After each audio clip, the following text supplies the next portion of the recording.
नमस्ते प्रणाम। मैं सोनिया यादव अपने चैनल में आप सभी लोगों का स्वागत करती हूँ। मैं एक बहुत ही प्यारा सा नाच गीत लेकर आई हूँ। गीत अच्छा लगे तो लाइक शेयर कमेंट करना ना भूलें दोस्तों। जो लोग चैनल में नए चैनल को सब्सक्राइब करें, प्लीज़ अपना आशीर्वाद प्यार जरूर दें।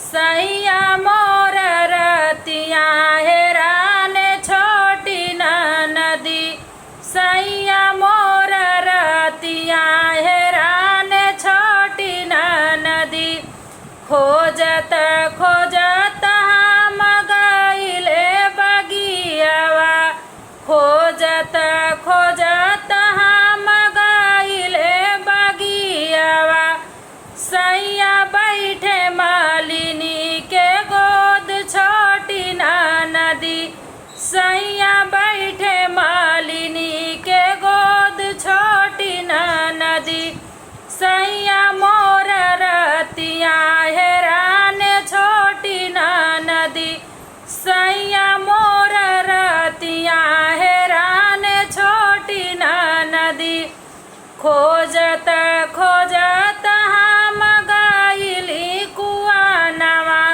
सैया बैठे महरिन के गोद छोटी नदी, सैया बैठे महरिन के गोद छोटी नदी, सैया मोर रतिया हेरान छोटी नदी, सैया मोर रतिया हेरान छोटी नदी, खोजत खोजत हम गइले तलैया, खोजत खोजत हम गइले तलैया, सैया बैठे धोबिनी के गोद छोटी नदी, सैया बैठे धोबिनी के गोद छोटी नदी, सैया मोर रतिया हेरान छोटी नदी, सैया